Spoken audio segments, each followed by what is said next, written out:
everyone, and welcome back to the Corner of Remnant. My name's Larissa, and I'm joined by my co-host Emperial Dawn. Hi. Welcome to Season 4 of the Corner of Remnant, which is exciting and scary at the same time.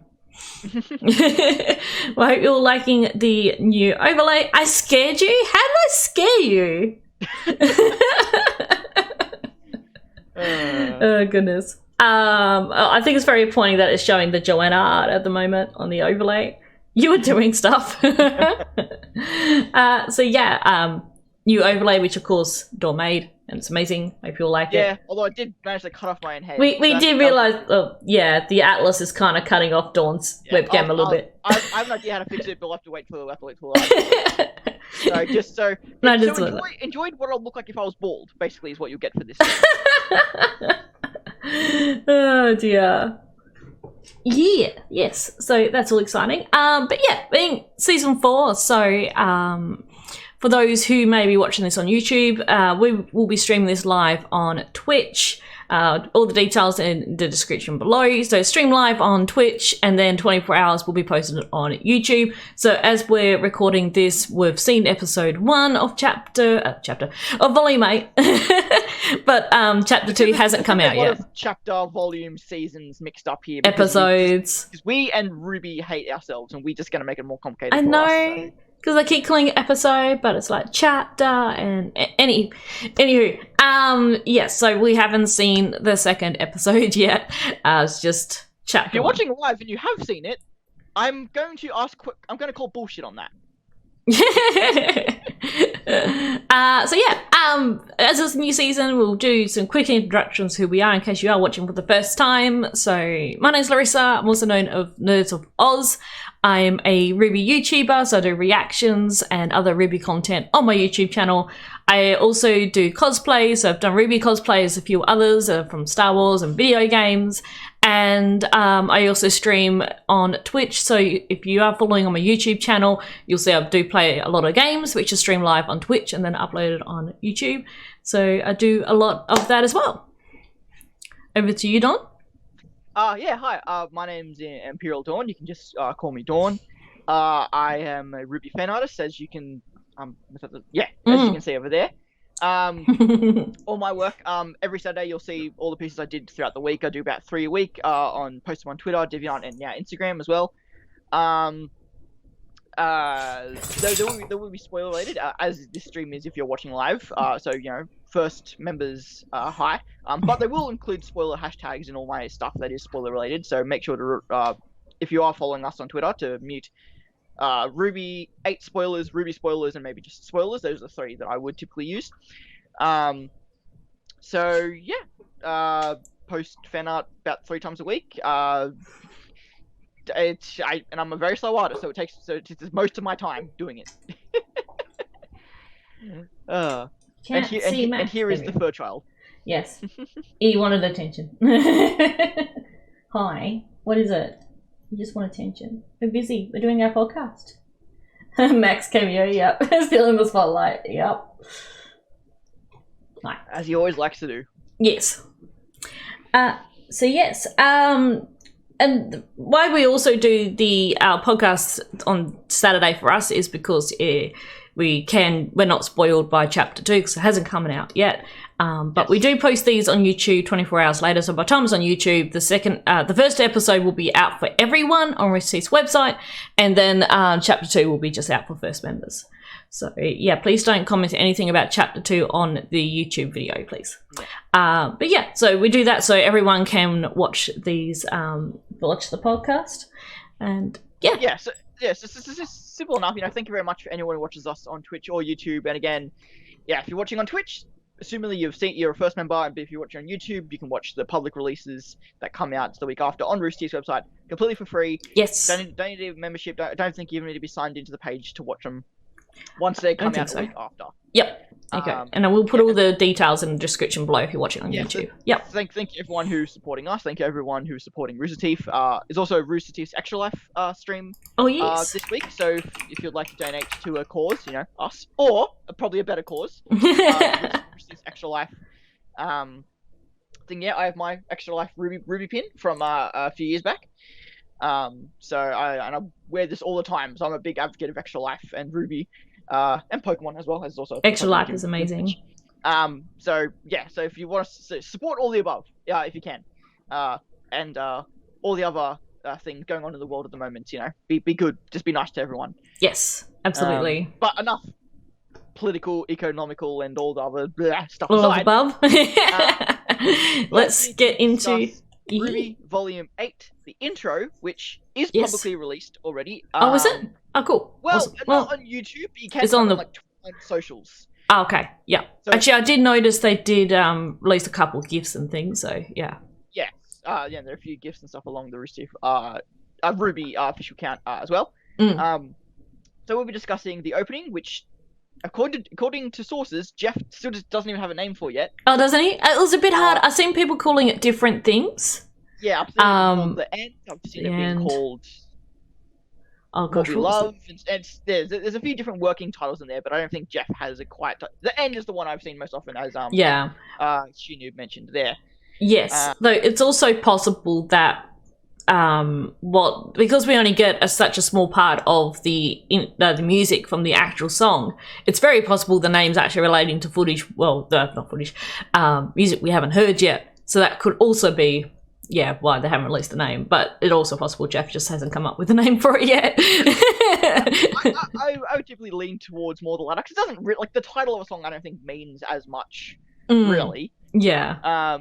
Well, that's it. We all know Jeff is a little laid back. In how he does things, and which, again, considering what he does, being laid back, imagine what he'll do when he's like really into it. Yeah, that's it. And the intro sometimes the music can be very different from the actual song as well. It's sort of all put together specifically for the intro, and then later on the full song is then developed, so it can be different. I quite like the music. I really like the music for the intro. It's just, to me, it's going to grow on me, I know, but I don't know if I feel like I like it as an intro as such. I'm really excited for the full song, because I really like especially the later part of what we hear in the intro, Some Roses Will Never Bloom, that part I really like. It's definitely very powerful. Yeah. So I'm excited for the full song. But it's definitely, as you said and she was mentioning in the chat, it's definitely very much kind of like when it first came out, I'd imagine. Yeah. When people first heard that, because we came into the fandom around Volume 4. But when that came out in Volume 3, I imagine it was very jarring at first. And this song is very similar. I've mentioned, I remember on Twitter or not, but I've mentioned to some people that if you're familiar with OK Goodnight, which is Casey's, the lead singer's, her band, it has a lot of vibes from that music that they do. So it seems like a bit of a influence from there. Maybe Casey had more influence on this song. Possibly, like she had influences on previous songs in the last volume. Yep. Because we know Casey loves to do the very emotional ballads, like Until the End. But then obviously she has I don't know what you'd call it. I don't know what category you call it, but like the type of music that we hear in the intro, it's very, very instrumental, very rough, very. It's interesting. Jagged. Yeah.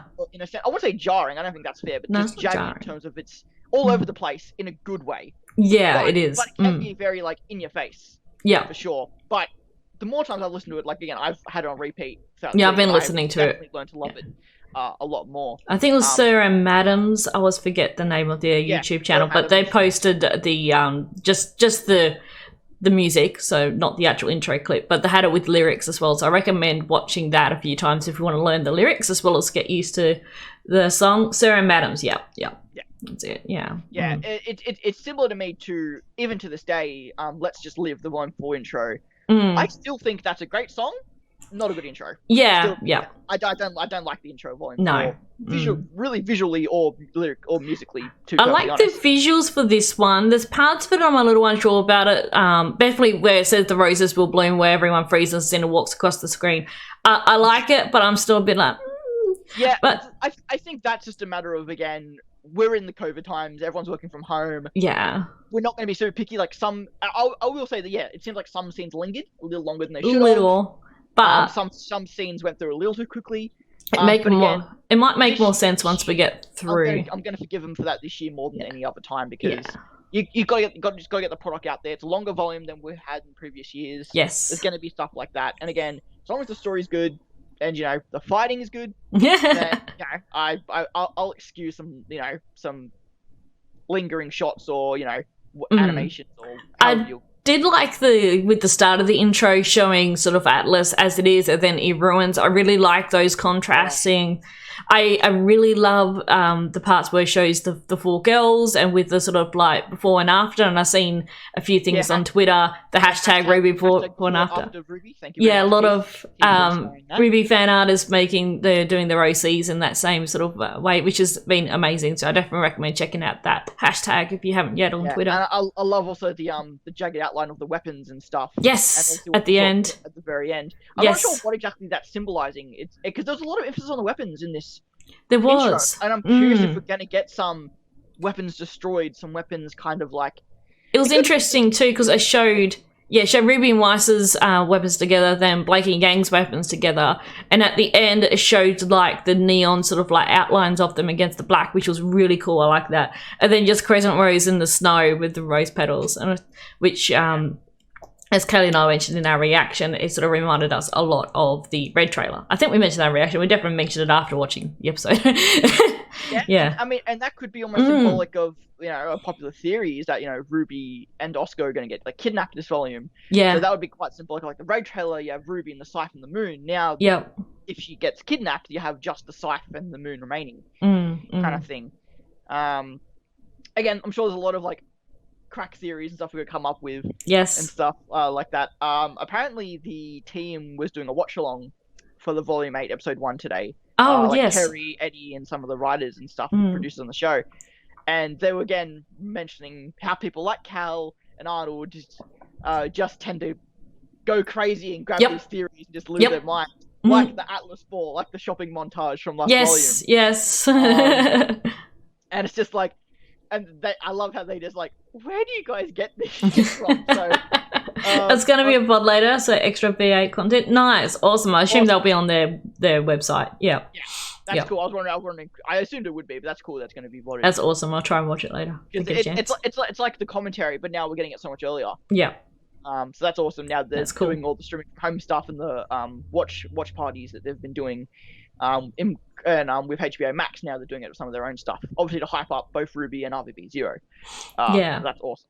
I think this is also cool that they're doing this watch along. I'm not sure they're going to do it for every episode, but because in past we had like the RWBY Rewind, which was great when they did it. It's not quite the same thing, but it was a discussion about the episode and whatnot. So I think it's good that they're doing something similar for this year. Yeah, they did a live stream before Volume 7. Where it was just like an hour of them just kind of discussing stuff. But again, like they've had so much content over the whole year with the show I Have Notes, or Talk Ruby to me. Like they've had so much content just talking about the show this year alone. So not starved for content in that regard if you have the time for it, for sure. Definitely go check it out on Rooster Teeth's website if you haven't already. It's all on the website. You're not going to find much on YouTube at the moment because they've basically pulled everything off YouTube. But yeah, all on their website. So you can go have a look. I'm just trying to think more from the intro. It's definitely got a very dark vibe as we expected. And Casey sort of hinted at it as well with the song as well. It's definitely got a dark vibe there. Especially at the end when we said the girls falling. Oh, did I lose Dawn? Are you there, Dawn? No, your camera's frozen. Am I still here though? Can you still hear me? There you are. You were just frozen there with your eyes closed. Yeah, but I think my computer's struggling a little bit. I apologize for that. My browsers and stuff were freezing before the stream started, so hopefully Skype's still going. What you can do is just you can pause the stream and just pop out the chat. I've done that before when. Oh yeah, that's a great point. Well, I don't think that. it's an internet thing. It's probably more just a computer processing thing. Yes. A bit of an old laptop we've got running here. I should have closed down some of my programs before I started this, but all good. Good now. Yeah, the girls falling into what people are saying could be the pools of creation, maybe, but they're falling into like, well, it looks like an ice lake, but I would just again, I don't this is the thing more I think symbolic. I think it's very symbolic, but I like it because people were saying like when Salem fell into the Grim pools, or a similar sort of like Yeah, it could be symbolically referencing that. That's a good point. And also looking up towards the stuff of creation as well. Yeah. Yep. And they had like we just mentioned before the stream, Calcian posted a tweet and it showed like the Grim Arms, like the black Grim Arms that we've seen previously. Also very, very similar to the apathy, reaching up for them. Same ones we saw back in the Volume 6 intro like the too. Ones that they grabbed Crow into the void in Volume 6 intro, the ones that came out to attack RWBY in the Volume 6 intro. The same arms that I think came out to grab Hazel in Volume 6 as well. Oh, yes, Visions mentioned about, the center of the intro, we've got all the stuff with the Shnees, Salem, Ironwood with the chessboard. Chess, again. I love the chessboard. The chessboard's great. Visuals back into the show, because, that's something that was so prevalent in the early volumes. And to bring that back. We've seen hints of it since then, but to actually get a full-on chessboard in the intro is pretty cool. Yeah, when Ironwood brought up the Black Queen last volume, that was such a cool motif as well. Yeah, and as we get into the episode, Salem sort of referenced it being the player of the game, and chessboard's very similar to that, where we can see her, she's the main player of the game. She's got all the Grim, and then Ironwood standing on his side all alone, which is basically where he is at the moment. Everyone is pushing everyone away, and they're eventually turning against him, away from him, and he's going to be on his own, which is also very foreshadowing to what we would suspect we've been hinting, maybe with Ironwood maybe dying or bad things happening. Yeah, we're not too sure. Oh yeah, first time Zwei has ever appeared in a RWBY intro. Yes, I love that shot with Yang and Zwei. Yeah, I guess that's true. I guess he hasn't appeared in an intro before. That is a nice touch. Yeah, I really love those before and afters. Like we've seen, of course, RWBY and Blake's ones previously, but even the Weiss one, when I was talking to Katie about it, it's a different pose of Weiss. It's not exactly straight from the short, character short, but different pose, exact. Not exact. And the one with Yang, of course, was I guess in a way is referencing to her character short was Zwei. Was Zwei there? Yang is the most like original. Yeah, it's more original. I'm thinking more RWBY back. Is from Volume 3, but the new model of the updated engine, I should say. Yes. Obviously, Blake's is the most obvious from the black trailer. But also, interestingly enough, I posted this on Twitter, and I'm not sure if you saw it. But it looks like the Blake shot they used in that before and after thing was her old model, her Volume 7 model, just because her hair didn't look quite the same as... But it could be just because her hair is flowing backwards, so it could just be, like, pulled in that direction to where it looks a bit more like the Volume 7 hairstyle. Yeah. Which, by the way, I'm going to mention this now. I watch so much of RWBY through either reactions or staring at screenshots for references for art. Yep. Most of my experience of RWBY is small, pixelated, and shit. So I forget how beautiful the show is, and I don't know if I'm overstating what I think is beautiful, but just watching this episode over and over again, in like Crisp 1080, etc., blown up, it just like Weiss and Blake especially just look. The colors and again, the first episode always looks better than the rest of the season. That's a thing that's been through RWBY for the longest tough times. It just looked really, really good. Like really clean, very sharp, just very, very beautiful. And just the facial expressions. I just got to give such a shout out to visually how good this episode looked, especially the characters themselves.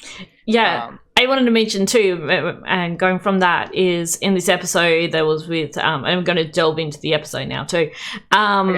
We had with there was Neo and also later Winter in the episode where they didn't say anything, but their expressions, like it was just, especially with Neo, because of course Neo can't say anything. So the expressions were definitely turned up. Yeah, you can really tell what she was thinking very clearly. It wasn't like a deadpan. It was more really emotive in her expressions, as with Winter's as well at the end there. And yeah, you can really I just really enjoyed that, where they were showing something without having vocals or anything too obvious. It was just their emotions and their face expressions. Yeah, I think that's something I noticed very strongly with this episode, is how they're really trying to get across less is more. Yeah. Like the idea of like the conversation, but then we saw the flash forwards. With like Yang and Nora and stuff. And yes. Saw the flash forwards while they were talking. I really enjoyed that too. It was interesting. The background just kept getting flipped, but obviously the models were saying the same. Yeah. It's just a neat way of saving time. I guess is a good way to put it. Like, rather than having 2 10-minute scenes of the same thing. They just put them together and transition. It was really good. Yeah, I really enjoyed it too. It wasn't really till after I rewatched the episode that I noticed a bit more. Like, I was just taking it all in during the reaction, and then it was afterwards when I was editing the reaction video and rewatching and like, I really do like that. All good. Yeah, so what was I going to say? Well, I feel like they're really trying to focus on the characters being very obvious with how they're feeling about things without it being focused solely on the vocals. So rather than having what they're saying really showing what they're feeling, actually having the characters themselves show it in their body language and their expressions. And I think it was really good because you could really tell how they were all feeling, even if you had it muted, you could tell. Yeah, it was really good. Another really good example I noticed. You mentioned like Neo in Winter. Yes. I'll say I thought Neo was a little overboard, but of course that's going to be Neo because she obviously can't speak, so it's going to be overboard. But for someone who's trying to kind of be like stealthy, her clear disdain is a little too obvious. Well, I don't think she's really trying to be stealthy as much at the moment. I think, to me, like, she's being thrown into the fire here. It's very out of her comfort zone.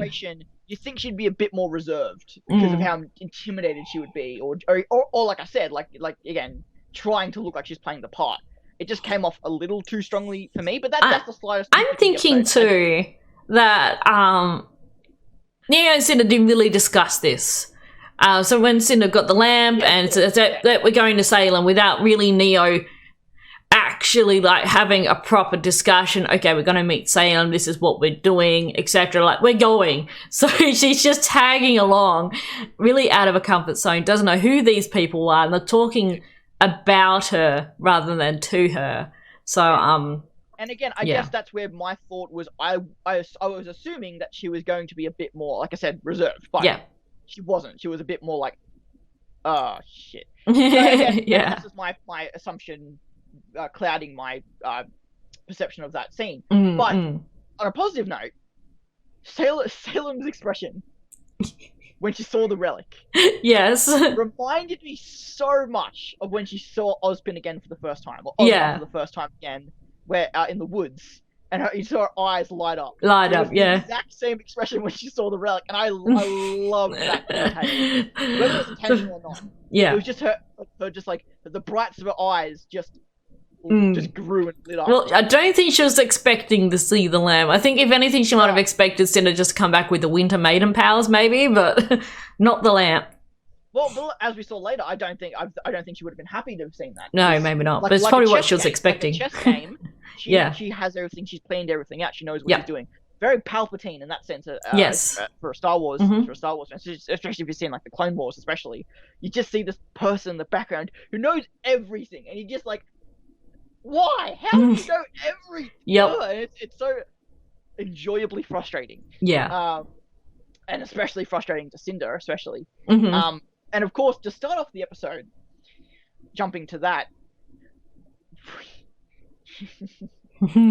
talk about like 8 seasons of potential teasing blue balling for all that we ended up getting. Obviously, we see what we assume, and I have like a 5% alternative here, but we see what is most likely Cinder. A glimpse into Cinder's past. Yeah, absolutely. Yeah, it reminded me very much from Volume 4 when we first saw Oscar. I'm like, who the hell is this person? So when we saw this, and we're like, who is she? And then it cuts to Cinder and a Grimar making the same sort of movements, and it's like, yeah, that was Cinder. And again, go back to what we said about visually. Yes. And another detail in this episode where they've done that, where they've just gone, here's something. Okay. Again, like the cuts, like with Salem's eyes, like with the expressions. It's just showing more rather than having to voice it. They're really going for that. Let's just visually throw this at everyone. Because it could have been Cinder talking about it to Neo. That could have been it. But to actually show it instead. I think we were talking about that at the end of last volume, or predictions going to this volume, that on the ride. I think I said that on the ride to Atlas to begin with, back in volume 6 to 7, we would have gotten this. But we've gotten a very similar thing from Atlas to the whale. The Monstro, whatever its actual name will end up the Waymobile. The whale-mobile. Again, must have great Wi-Fi, because Sailor was on top of that thing when they were talking to the team. That's true. I've seen comics of it. I'm glad to find the ZZ comics of it. And stuff like that. 'Cause that's great. I love that back in Volume 7. Yes. But my little 5%. Yes. Crack theory here. Okay. Go for it. I do think it's Cinder, and I think it's obviously meant to be Cinder. Yeah. But a part of me just wants, for a slight second, think, I wonder if it's Neo, and Cinder scratching was reminding Neo of possibly. I don't think that's the case. I don't think so. It reminded me too back from Volume 4, where it was the waitress girl, and it was exactly. I was when you first said before Volume 4, I thought that's where you were going. Yep. But you said Oscar. It reminded me of that because she was scrubbing the floor when Tyrion came in. Yeah, and I'm wondering too if maybe Tyrion knows more about Cinder's past, or maybe I'm just throwing at straws here. No. But I wonder if that was meant to be like a first tease, because we know Tyrion and Cinder don't like each other, but we don't really know why, other than just a clash of personalities. If that ends up being all, that's fine, because that makes all the sense in the world. But I wonder if there's more to Cinder and Tyrion. But we do know where Tyrion came into the fold with the Grim attack, so we don't know when Cinder came in. Yeah. So I guess they wouldn't be connected in that sense. But we also don't know how young Tyrion was at that time. Although from the photo, I think it wasn't too much different. But again, crack theory is drawing at straws here, just because. Well, I get the feeling because everyone's quite young. Tyrion is quite old. And even you mentioned it to Crow. I wouldn't say he's as old as Crow, but I think he is. I think so. Yeah, I think he's probably around the same age as Crow, especially when he's referring to Clover as a kid and whatnot. I definitely get the feeling Tyrion's older than what we think. Yeah. He does have age lines and stuff too, which again, not many characters have. Like him, Hazel. I just get the feeling him and Watts and Hazel are around Crow's age, if not maybe a little bit older, but around then. It would make sense. I could weirdly see Hazel being the youngest of them for some reason. Possibly. I could see him being one of the younger ones. Especially because, I guess you'd have to be, because again, his sister was a twin, right? That is... Yeah. We know, I always forget if Gretel was definitely... maybe she wasn't his twin. Gretchen. If she was a twin or not. Oh no, Hansel and Gretel are meant to be twins, but I don't remember. I don't know. Maybe it was his younger sister. I can't remember now for when... If they were twins, then Hazel would have to be young. Because while Osmond is young for a headmaster, he can't be that young, to be because I think he was younger than... Was he younger than... I don't know. It's all a bunch of... They just say sister, I say younger sister. But also, Oz has been... he was meant to be the youngest headmaster to take over Beacon, so he's been there for a long time. If he was Crow's age and be 40, you think the most realistic age he'd be the headmaster is probably about 20. So, and even that might be a stretch. So I guess if Hazel's 30 or something. And Osmond had grey hair. I sort of expect Osmond to be 60, if not maybe a bit older. You think? I never saw Osmond. I thought I always saw Osmond as quite young, even for... I know it's grey hair, but I always thought that was more white hair. That was just not so much his age. Age is really hard to tell in these. Especially in the earlier volume. Yeah. I'm sure. Now with age lines and stuff they have, you can tell. But again, we're just going all crack today. We're just jumping around at the moment. Yes. It's first episode. It's the new volume. We're all excited in full theory. Such. Talking back about the villain scene too. So we had, of course, Emerald and Mercury and Hazel walk in as well. They all got new outfits. Emerald did this. She hasn't learned, run up Cinder. They get, let down here. She's still just like volume 2, Yep. It reminded me very much from that, yes. Back in Volume 5 when Emerald said to Ruby, I owe Cinder everything. Emerald very much looks up to Cinder, even though, Tyrion said, she's a bit of a disappointment. Yeah. Love and Merc's outfits. I love Mercury's outfit. I really would like Mercury's outfit a lot. Yes. And Emerald's too is really good, actually. Emerald's is great. Yeah, I really like it as well. We're just we're going to see more of it. That's all. Yeah. The concept art has been released for it, and it does look a lot better. So we'll have to kind of see. Of course you do. Of course. I don't mind Mercury is like, I wouldn't say it's my favourite of his outfits, but yeah, it's okay. Bit biased much, maybe? I think like we were discussing about Hazel's outfit before the strings. We looked at the character art, the concept art, and yeah, he's bare armed, but that makes sense because of his Hulk smash ability and stuff. Yeah, it makes sense for his hulking out thing. Yeah, Hazel's side abs weird me out. The side. They've started to animate someone like that before, so it's like a new modeling. Yeah. If Hazel survives through the volumes, I'm sure that will be fine tuned a bit. Again, it's the first attempt. Again, like Blake's hair, you know. And they that. So we'll see how it goes further in the volume. It is great though. It looks like they're going to get some more important parts coming in this volume because they have all of them have been sort of on the sidelines. So I think that's really good. I definitely, and that's just the reason why I drew Mercury this week rather than Emerald, because I assume we'll get more Emerald this volume, and I assume she'll have a bigger role to play. I'm not as confident with Mercury and Hazel in that regard. I think I'll have a moment or two, but I think Emerald will probably be... I think Emerald's going to be important. So I'm going to wait until I have a better opportunity, for example. Better reference and stuff to work from. Yes. But yeah, no, I quite like that. An interesting point if you listen to the subtitles of the episode, and this could just be, again, crack theory here. There's gonna be a lot of those, I think. Actually, this might be one of the last. I don't know. You listen to the subtitles when I love the line of collecting assets. By the way, that's a fucking great line. Yes, I love collecting assets. Wow, that's the best line of the episode. When after Salem says that, and you hear, and obviously Emerald, Mercury, and Hazel walk in, the subtitles say portal open. Oh, did see portal opens? Yeah, because I watched it with the subtitles on. I'm curious. Again, this could just be a subtitling thing. I'm curious if maybe they weren't on the whale. Maybe there's like a portal between the Grim and the base. Like maybe they came to the whale rather than necessarily. Because again, it sounds like a Legend of Zelda, Jabba Jabba's belly, like freaking like skin door opening up. That's what it sounds like. Yeah. Like a Grim flesh door opening up, but you don't see it, and the subtitle says portal opens. Yeah. And obviously it can't sound like Raven's portals, it has to sound like something different. So maybe it's a different kind of portal sound effect. So it's very meaty, sort of like... It sounded again like a door. A flesh door. Yeah. That has some...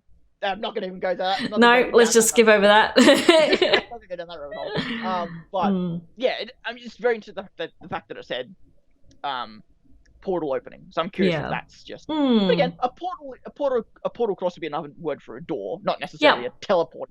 Also. Yeah, I guess we'll find out when we see some more of the whale. Also, the whale had landing pads.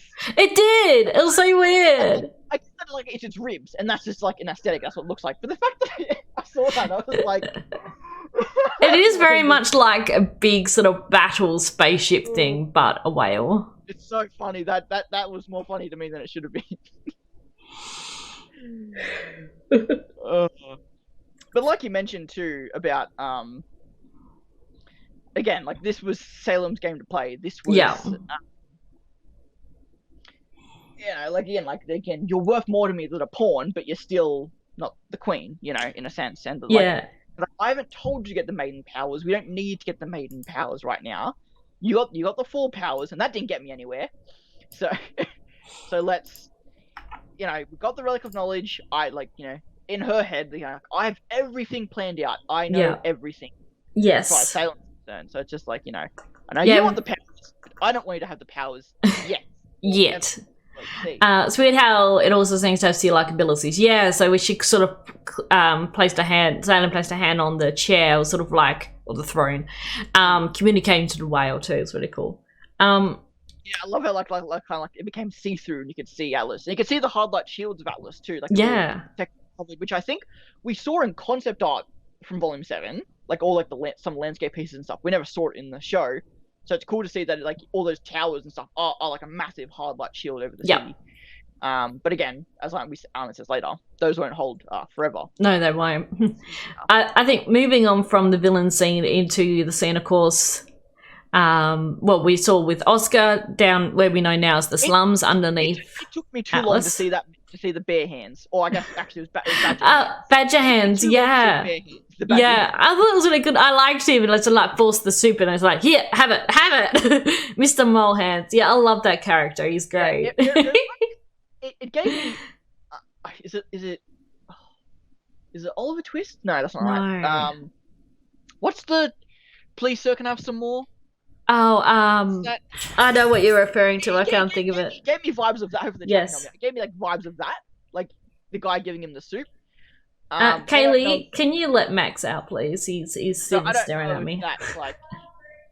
Oh, she's in the bathroom. Okay. Because like we know that like I think Oscar is based off the actual literary Ozma, not the Ozma from the show, but the actual character Ozma. I think. Yeah, I can see that. We don't know certainly what Oscar is meant to be. I don't think yet. Like what's fairy tale? I don't. I don't think we really do have. Except it's just. What I mean, like with the whole like Please Sir Can I Have Some More. I'm wondering if that's meant to be his inspiration. I don't know. Not that I can even think of what the hell its name is. I think it's Oliver something. Apparently he'll be back according to the watch through commentary. Oh, good. Yeah, because I like Mr. Molehands. We need to come up with a better name for him than Mr. Molehands. I was calling him Bare Hands. He's great. I think I was corrected. I think it was a badger. I think I was corrected that it was a badger. Oh, okay. Yeah, like it reminded me of when we first saw Volume 7 and we all saw the pharmacy where Pietro is. And we saw that really cute Faunus girl walk out with a little, I think she had the little bear ears or something. Bear ears and she had like the robot Max, there. do you mind? Yeah, so. They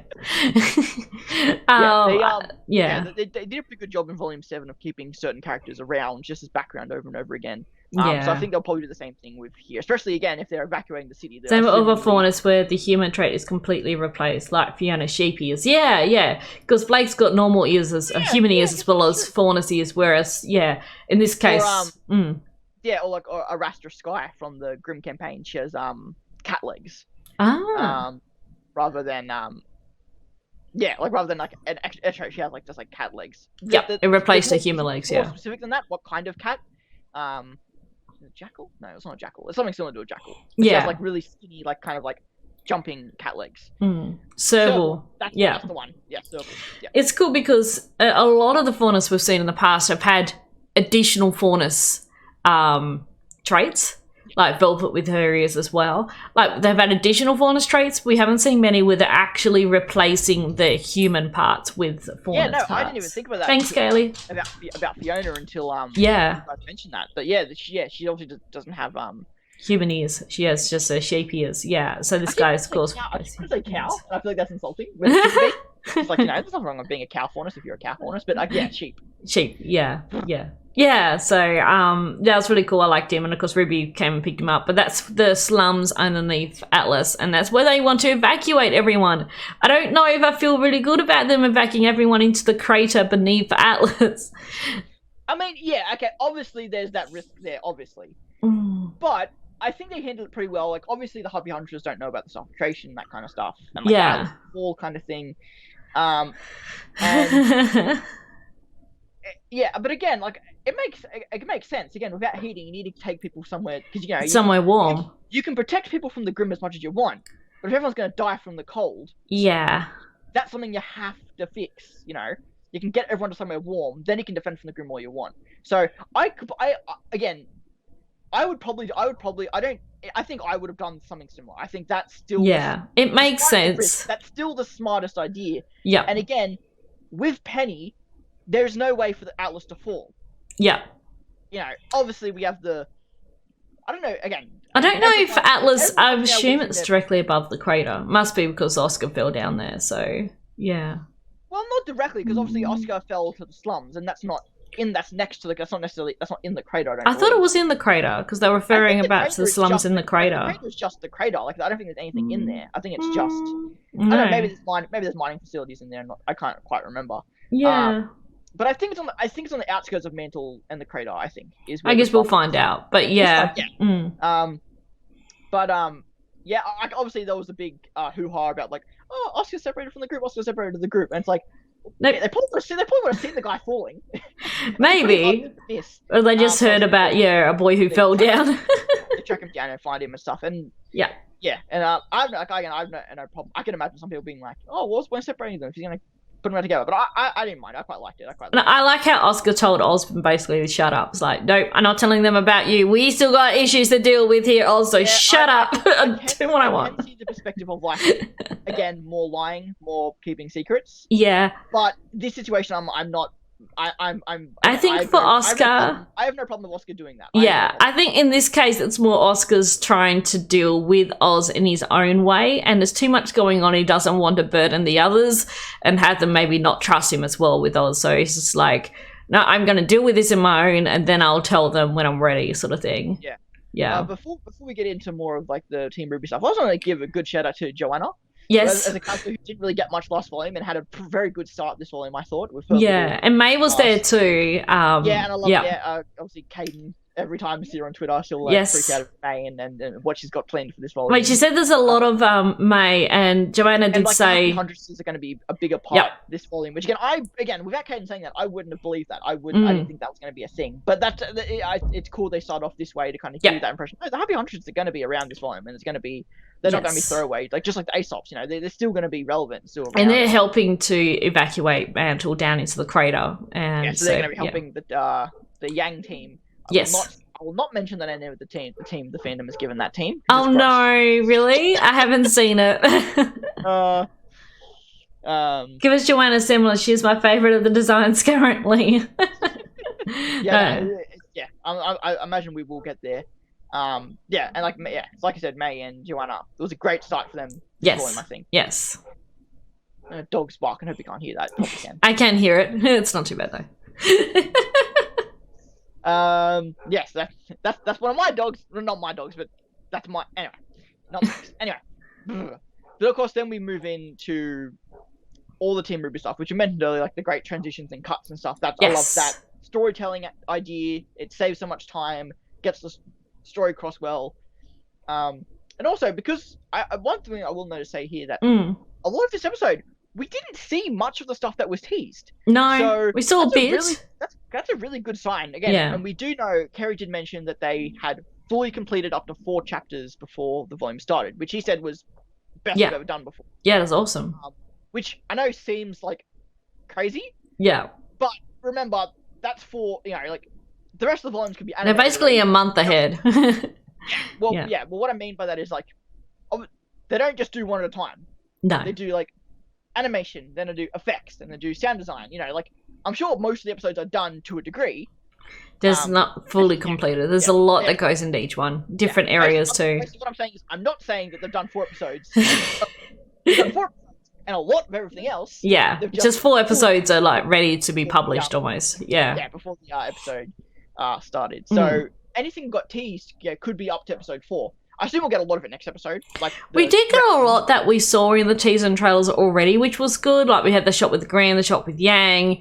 We didn't get the bikes, but I expect that's going to be later. We got the teasers of the bikes. We got and I was talking about too, like some of the stuff from before RTX. Yeah.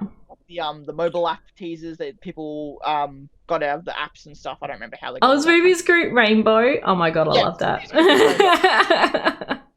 Trust me. I'm just trying to think how it's. I won't say it, but I'm thinking watch the. I think it's ORGY, and that's as much as I need to say for that team. Leave that up to you. Oh right, yeah. I see what it is now. Goodness gracious. That's not a colour. No, it's not a colour. But you think Yang's kind of the one leading them, so she'll be signing with Y, but that will be tricky. I'm sure we'll come up with something. As for the team splits, yes. Again, I love more character interactions. I love splitting up the teams. Again, I love too. They kind of mentioned how we're splitting up, but it doesn't mean we're against each other and all. And I thought it was very honest. It was a very honest scene, very mutual. I really liked it. I liked that Yang again was like, RWBY, I love ya, but didn't work out. It didn't work out. No, things are not going to plan. And again, RWBY lied in volume 6 and didn't volume 7, didn't tell anyone. Yeah. And that didn't work out. Again, there's nothing wrong with that. Nothing wrong with what. No one's in the wrong in the Team RWBY. No. No one's in the wrong of what they've done, and I liked how they handled it. It was very, like I said, mutual, honest. Oh, I didn't turn the captions on. Oops. It's fine. Skype screen going crazy here. But yeah, again, I loved how it was handled. I blame on Yang too. I think it's just a tiny bit hypocritical. Yeah, I think what the feeling was, and is Yang is not happy with how things are going. Like, things are going to shit. It's not looking great. We need a new plan, basically. But it sort of came out as a bit of attacking on RWBY, and you can see why in the background with her hands over her mouth, like in shock. Yeah. I don't think it's a bit critical, because look at Volume 5. She didn't trust Oz. Yeah, No. she wanted to go. She trusted RWBY then, sure. She was the most obviously against everything in Volume 6. She was openly against what they were doing in Volume 7. Yeah. It made all the sense in the world for me. To me, It did make sense. I don't. Yeah, and But again, I also was like, yeah, RWBY, there's some things that could have been better, but you can't blame RWBY for everything that happened. and she wasn't blaming. Again, No. she wasn't, I don't think she was. No, I don't think she was. It was just, I think it was just like, yeah. It is interesting to see how Ren, who's normally the kind of bigger picture kind of person here, who's normally, again, like looking at how do we defeat Salem, how do we kill Salem, what's the point of this if we can't do that. Ren's normally the bigger picture person. Yep. But I quite like, though, that he still sided with Yang on this. Yes. And obviously you have Nora, who you would think would be more for Mantle and more for the fairness and more for the slums and stuff. Went for the bigger picture. I kind of like how everyone else makes sense, but those two are kind of on the opposite team that you would think they would be. Yeah. I think it's with them is they both got very differently views on things, and they're still sort of like, even though if they sat down and talked it out, I'm sure they will come into agreement, but because they haven't had a chance to do that, they are sort of like against each other, even though they have very similar views on things. It's just like Ren's got the bigger picture view, but he went with Yang because he wanted to sort out the issue with Mantle. Because again, like, he'd kind of like lost hope. Once the relic was gone, it's like, well, we can't do anything, so let's just do what we can do. Yeah, whereas Nora was all about Mantle before, now she's more like the bigger picture. Well, yeah, we need to warn everyone, like RWBY was saying, warn everyone, Salem's coming, this is happening. As much as I care for the people here, I care for everyone, and we need to do what we can for everyone. So again, they kind of flipped. So, like, if they had a chance to sit down and talk it through, they would agree on both fronts, but because they haven't been able to, and I really liked in the intro, we didn't mention that, it showed very much Ren and Nora wanting to be together, but having very separate views on things and having to be apart. And I liked how it had, like, the lily petal as well between the two, really focusing on them in the intro. As well as the others, so emphasis on them for sure. A lot of emphasis on them. So that could be good or bad. I also really liked Jean and Oscar going with the Yang and Ren team. Yes. Almost as like, hey, we're the leaders here, but obviously, you know, it's mismatched, so we'll help you. You know, it's like Jean and Oscar want to do both. Yeah. Obviously, it's like, well, we've got to be fair here, so let's just go with these guys. Yeah. You know, let's help with Mantle. Balance things out. Yeah. And again, I love Jean stepping in as the leader, as I always do, and Oscar as well. Oscar and John are almost like two peas of the pod. They are. They're both acting as like these kind of leaders. And I really they're both very much complement each other too. That I think it's going to be really good having them together. Another really good scene, not so much, I guess, like we mentioned before with the visuals, was Oscar asking, like, where's Crow, which again I love they did that a lot, and the first thing we see is Yang looking down and everyone looking to Yang rather than RWBY. We normally get that association with RWBY, but I like how we leave it on Yang not knowing where Crow is, and like RWBY, who's kind of done with all the Crow shit in 6, was kind of less, like, Yang was more troubled by it than RWBY, because like Yang being the older one, knowing Crow for a little longer, kind of thing, kind of probably wasn't as mad with him after all the Volume 6 stuff, whereas RWBY kind of was a bit more disappointed because really looked up to him a bit more. So I love that Yang had just a slight bit more of a reaction than RWBY did, and I like to Yang about it. Yang's being more of a leader in this scene, when usually she's the one who follows, like, RWBY's lead or everyone else's lead. She's a follower, but in this scene she's more of a leader that's saying, we need a new plan, this is what we're doing, and everyone seems to be looking to her for direction, whereas from RWBY previously. So I think that's a really nice switch as well. And it also goes back to this idea, if you look back at Team RWBY, really feels like the leader of that team when you think about it. Like who should have been if not RWBY, who should have been? I Probably Yang. said Yang. Yeah, absolutely So Yang. it really, because she feels like the mature one of the group. Yeah. Especially again, now, back in the earlier volumes, no. But she's been through so much since volume 3. She's with Adam and she's gotten through all the trauma she suffered there. Yeah. She's really grown. She's really grown up a lot, and I think this is great for her. And I loved Blake in the scene too. One, just sitting there looking gorgeous the whole time, especially with her new hair. And we need more ladybug interactions. Yeah. I don't disagree, but I'm tired of people saying that. But I don't disagree. So I think it's good. Yeah, Blake was always supporting RWBY, and I like that too. Yeah. Again, Blake very similar to Nora, and the thing is, Blake's always had a bigger picture view of the world. Always, even back again. She joined the White Fang to fix the Faunus. Like it wasn't she didn't join the White Fang to beat up humans. She joined the White Fang to better the world for the Faunus' sake. Yeah. She became a huntress for the same reason, to get, not to kill Grimm, but to make the world a better place. Yeah. She's always had this bigger feeling. And again, I liked that there was no bullshit. There was no Yang, Blake angst. It's just, hey, I'm just going with your sister because that's what I believe in. Yang Blake looked a little sad, I think, when she realised that she wasn't going to go with Yang, but those two didn't have any angst or anything. Yeah, it wasn't any angst or disagreements or anything. She was like, yeah, I'm going to go with RWBY. I'm a little sad I'm not going with Yang, but I'm supporting RWBY in this. I guess the only character we didn't really get a point of view of was Weiss, I think. We didn't really get where she actually felt. She obviously just went with RWBY. Yeah. Which again, I'm just thinking back if that makes sense. I imagine it does. I think it does. At the end of the day, Weiss doesn't really care about Alice or Mental that much, so it makes more sense for her to kind of go. Yeah. And I think it's going to work out well because she did mention that she had an idea how to get them up to Atlas. So I think Weiss is going to be important in that group, as is Penny, of course, with getting access through to everything. I'm curious what that is. I was thinking, I wonder if it's something Whitley related, because Whitley and Willow have to be involved in this volume.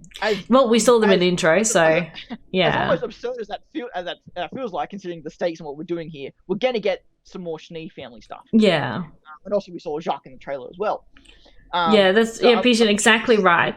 If Weiss' idea has to do with those two, could be Willow, but I was thinking maybe Whitley. But we're curious. Maybe. We're definitely going to get them this volume. I will say, Whitley mentioned a parking spot back in volume 7. So maybe Whitley has some sort of vehicle that Weiss is gonna maybe, I don't know, get an idea of where it is. That's where my mind again cracks. It'll be interesting to see. We'll find out. We'll find out in the next chapter, I'm sure. Yeah, I love the whole the phone call. Oh yes. And everyone's like, whose call was that? And it's like everyone looks at Penny like, wait. And I love the idea of like, Penny, you can be a scroll. Why do you have a scroll? Exactly. Why do you have a scroll? You are a communication device. Oh dear. Yeah. And I also want to mention too, before we move on from with Penny, and she said I could just take the relic to Salem and maybe she'll leave us all alone. And it definitely gets the feel that Penny feels very torn here, where she wants to protect Mantle and protect Atlas and everything, but she's now got these maiden abilities, which makes her a liability, but it also, she's trying to come to grips and accept this sudden change because it is a lot of responsibility that's now on her shoulders. Yeah, and I like everyone's response to it too. Like, it wasn't like a, because I imagine the reactions will be like, yeah, oh my god, no, you're so stupid. I like it because again, everyone's just overboard with their reactions half the time. But I like how everyone in the show was just like, it's like sure, but I just don't think that's gonna work. Everyone was very kind of just, again, especially because Penny is pretty naive. She's pretty optimistic. Penny's whole worldview is shattered, and it's a whole new, whole stew of identity issues and responsibility to everyone else. Yeah. Yang is the Penny is the ultimate bringing up together. She's the glue. Yeah. One thing we can all agree on is we're not giving you to Salem, so you're fine. Don't worry. Yes, that's what we can agree on that. Yeah. I love. A lot.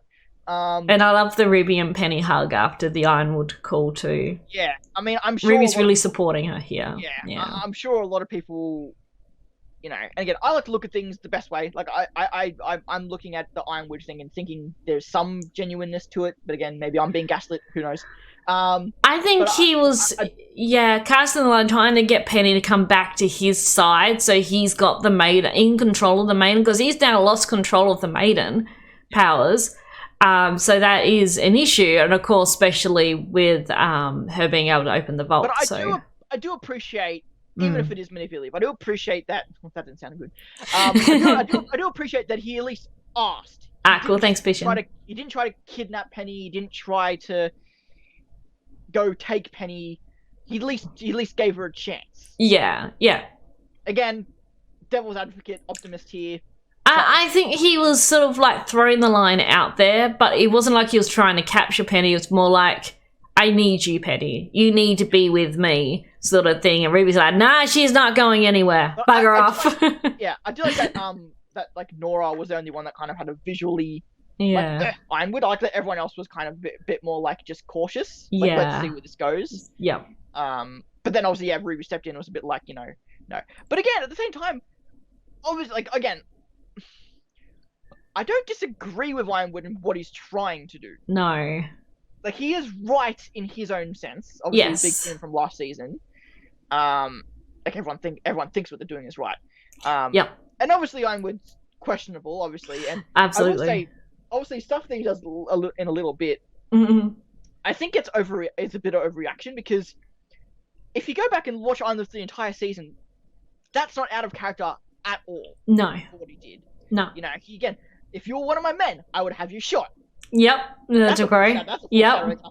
Again, he shot Oscar last volume. So, he did. Him shooting Slate. As soon as I came into the scene, I'm like, I was like, oh no, please don't kill the old black lady. Please don't kill the old black lady. That would be a really bad, like, in this day and age, that would be a really bad thing to do. Absolutely, like, okay, no. Thank God he killed the old white man. Oh, thank God. Even exactly. Like, don't kill the black lady, please. It's going to be interesting what Camilla's going to do now. I wonder, like, if she's going to join with the Happy Huntresses or something. That'll be interesting. I think Ironwood would just lock her up or just let her do her own thing. No, just like blackmail her, basically. Just like, okay, I didn't kill you, so now you're on my side, and you're gonna vote the way I vote. I think she's going to firstly be like scared, like shit. The first thing to think, like, this is just within. Well, it's the next day after the Shnee Manor talk. She's had a lot going on, like to find out about Salem and everything, that the heating's off down in Manor, evacuating everyone, Grimm are attacking, and then suddenly Ironwood, who's the general, just shoots her colleague dead in the hallway because he was disagreeing with what he was doing. Poor Camilla. So she has a lot going on. I think we'll see her again. Either that or she's going to disappear now and not resurface. But I've got a feeling we're going to see her again. And I think she might, either she'll help with maybe the Willow Whitney thing, whatever that is, or she might go help the Happy Huntresses, or she might even meet up with the RWBY group. I don't know, but... No, I don't know. I don't know if she'll have that big of a role. I think, like you said, I think she'll probably more just fade away. But I think if she does have relevance, it'll just be as Ironwood's puppet. Ironwood will just, like, threaten her. Don't know. I feel like she's going to rebel, but I guess we'll find out. I don't know. Yeah. I imagine she might have been, like, paralyzed by fear after just seeing that. But again... Yeah. I thought they animated her really well, too. Yeah. Just her expression and everything, the shock of what just happened. I thought that was really well done, too. So, yeah. It was really interesting, like, when... you listen very carefully to what Pence is saying about martial law and everything like that too before he gets shot. It's... I understand why I would did it, but it was just like, he should have just ordered his men to go arrest him and take him away. Like, you didn't have to kill him. And how Harriet just accepted that. Like, when Winter looked at Harriet and Harriet was like, okay, that happened. It's one of those things where, like, following orders. Like Vine is like fully behind everything. Vine doesn't really question much. He's just there, being stoic, being accepting. Marrow, obviously, again, very conflicted. Yes. Elm is kind of not too sure. Like, obviously, like, she's probably the second most kind of wary. And Harriet's kind of like... she's very much following orders. Like, this is my role, this is my job, and I'm going to do it. Like, she's very much... It's just this idea that, like, you know, again...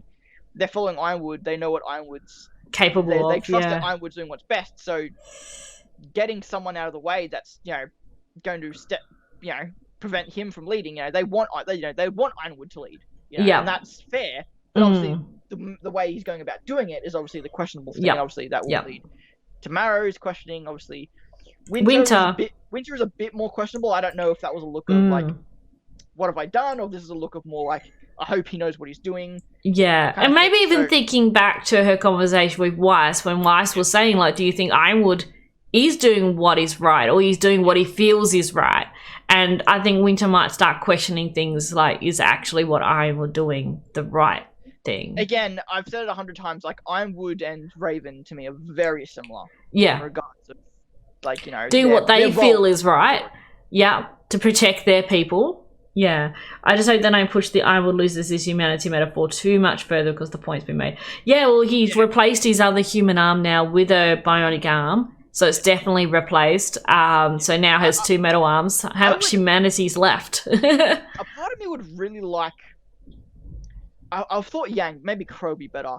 I would really like Crow... Because assuming we're going to get a Crow Ironwood fight this point, which I think is the direction we're heading. Yeah. For Crow to throw a line at Ironwood, again, about being the Tin Man, having no heart, and stuff. And then I would love for him to say something like, along the lines of, oh, I would make a joke or something about you losing your humanity, becoming a robot, but I wouldn't want to compare you to my niece.